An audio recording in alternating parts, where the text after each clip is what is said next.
अस्सलाम वालेकुम दोस्तों, क्या हाल चाल है। उम्मीद करता हूं कि आप सब खैरियत से होंगे और मैं भी अल्लाह ताला के फजलो करम से खैरियत से हूं। दोस्तों, एक भाई ने पूछा है कि सर प्लीज़ इसकी रिक्वायरमेंट बताएं जो आपने पहले 2-3 वीडियो अपलोड की हैं ये मोंटीनेग्रो के हवाले से, तो उसी के लिए सर आज एक वीडियो बना रहा हूँ।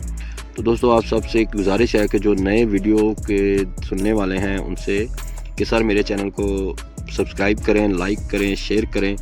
अगर हो सके तो आप ये पूरी वीडियो सुना करें, इसमें आप लोगों को फ़ायदा है। ठीक है, तो दोस्तों बात करते हैं। हमारे एक इंडियन भाई हैं, उन्होंने कहा है कि सर अगर हम जाना चाहें तो ये इंडिया से हो सकता है। भाई बिल्कुल हो सकता है, ये इंडिया से भी हो सकता है। इंडिया का है ये तरीका है, देखें कि इंडिया ऑन अराइवल है। इंडिया ऑन अराइवल है सर्बिया के लिए, तो सर्बिया के बिल्कुल साथ में ये है मोंटीनेग्रो। अगर आप लोग सर्बिया जाते हैं तो आपको तो ऑन अराइवल जाना पड़ेगा, आपको सिर्फ टिकट बाई करनी पड़ेगी या होटल बुकिंग करनी पड़ेगी। जैसे कि आप पहले सुन लें कि इंडिया से ये ऑन अराइवल है, ये इसको यानी कि इंडिया वालों को वीज़ा नहीं चाहिए, ये वीज़ा नहीं ले सकते। ये सीधा टिकट बाई करेंगी जाने की और आने की, यानी कि रिटर्न टिकट भी इनको बाई करनी है। आप ज़्यादा से ज़्यादा कितने दिन का स्टे करें, 10 दिन का कर लें, 9 दिन का कर लें। यानी कि आप अगर इधर इंडिया से चलते हैं ना तो आप सर्बिया चले जाते हैं और आप 9 दिन का ट्रिप रख लेते हैं, तो 9 दिनों के बाद आपकी रिटर्न टिकट होनी चाहिए। ठीक हो गया।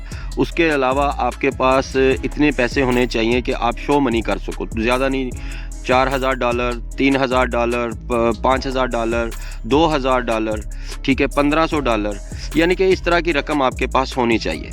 उसके अलावा आपके पास एक होटल बुकिंग होनी चाहिए। होटल वालों को ये प्रूफ होना चाहिए कि जी हाँ, इस आदमी ने सिर्फ घूमना फिरना है और वापस इंडिया वापस चले जाना है। जैसे आप सर्बिया जाते हैं, सर्बिया के साथ मोंटीनेग्रो है, आप वहाँ पे अपनी एम्बेसी में जाएंगे।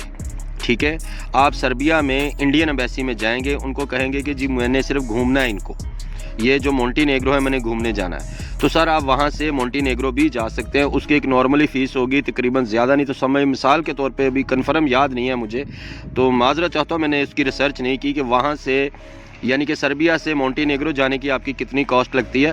ज़्यादा से ज़्यादा $50 हो जाएगी, $60, अगर $100 भी हो तो प्रॉब्लम नहीं है, क्योंकि ई वीज़ा जितना भी है ना ये $80 का मिल जाता है किसी ना किसी कंट्री से, तो $50-60 होगी, इससे ज़्यादा नहीं होगी।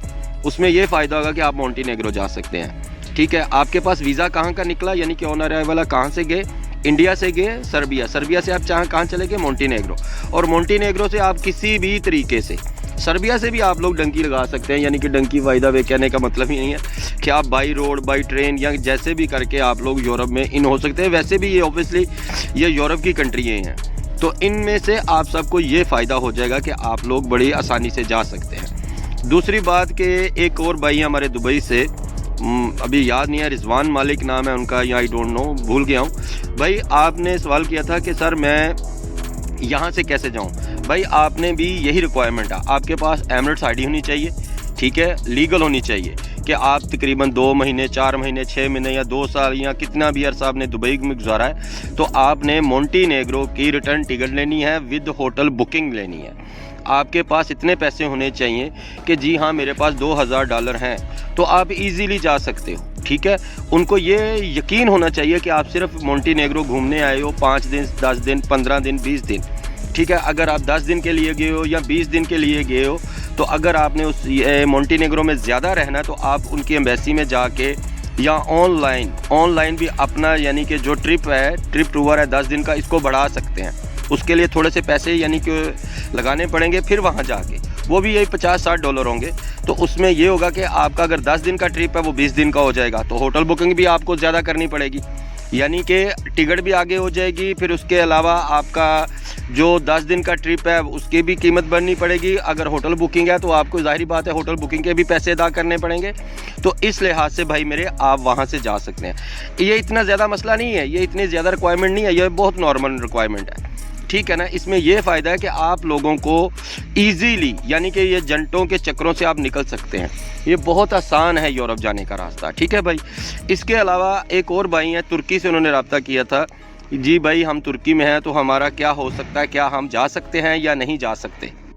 जी भाई, अगर आप तुर्की से बात कर रहे हैं तो तुर्की के लिए भाई मैंने थोड़ा सा चेक किया है। अगर आपके पास तुर्की के डॉक्यूमेंट हैं, अगर आपके पास तुर्की के डॉक्यूमेंट हैं या आपने वहाँ पे इमिग्रेशन ली है या आपके पास वहाँ का कोई आईडी कार्ड है, क्योंकि मैं अभी तुर्की सही तरीके से विज़िट नहीं कर सका, एक बार गया था, वो भी तकरीबन 24 घंटों के लिए। इसके अलावा सिर्फ इतनी इन्फॉर्मेशन है मेरे पास कि हाँ, तुर्की के डॉक्यूमेंट भी वैलिड हैं ये मोंटेनेग्रो के लिए। आप मोंटेनेग्रो विज़िट कर सकते हैं, लेकिन तुर्की से अगर आपके पास तुर्की के डॉक्यूमेंट है तो भाई आप कहीं भी जा सकते हो। आपके लिए यूनान भी विज़िट है, बोस्निया, सर्बिया, ये सारे विज़िट हैं आपके लिए ऑन अराइवल है, आपको तो प्रॉब्लम ही नहीं है। इसके अलावा यूरोप कंट्री बहुत ज़्यादा तुर्की के लिए तुर्की यानी कि ऑन अराइवल देता है। ठीक है, वो अगर पाकिस्तानी या इंडियन है, बांग्लादेशी है, लेकिन उसके पास बेसिक डॉक्यूमेंट होने चाहिए कि जी हाँ, उसके पास तुर्की के डॉक्यूमेंट हैं, वो पुराना यानी कि वहाँ पर रहने वाला है, बहुत देर से रह रहा है, तो इस हवाले से आप लोग जा सकते हैं, इसमें कोई इशू वाली बात नहीं है। ये यानी कि इन्फॉर्मेशन यानी कि मुझे समझ में आती है। इसके अलावा मैंने बहुत सारे दोस्तों को ये भी कहा है कि यार आप लोग अपने दिल में से या दिमाग से ये डर निकालें। अगर आप लोग 20-20 लाख 40-40 लाख लगा रहे हैं ना, तो आप ये छोटा सा काम है, आपने रिटर्न टिकट लेनी है, ठीक है, किसी भी कंट्री से, ज़्यादातर दुबई से है, ठीक है, आपने सिर्फ रिटर्न टिकट लेनी है मोंटेनेग्रो की, और उसके अलावा भाई मेरे आपने वहाँ पे होटल बुकिंग करनी है, और आपके पास इतने पैसे होने चाहिए कि एयरपोर्ट पे अगर आपकी चेकिंग होती है या आपका वहाँ पे चेक करते हैं जी वेलकम टू मोंटेनेग्रो, वो तब ये पूछेंगे आपके पास शो मनी कितनी है। ये कंफर्म नहीं है वो पूछें या ना पूछें, इवन अगर पूछ भी लें तो आपको इतना पता हो कि हाँ, हमारे पास ज़्यादा नहीं $2000 $3000 हैं, हम लोग अपना सर्वाइव कर सकते हैं, इसमें नो प्रॉब्लम। ठीक है भाई मेरे, ये तरीकाकार है, और अल्लाह ताला आपको कामयाबी अता करे। इंशाल्लाह फिर मिलेंगे अगली वीडियो में, तब तक के लिए खुदा हाफिज़, सलाम अलैकुम।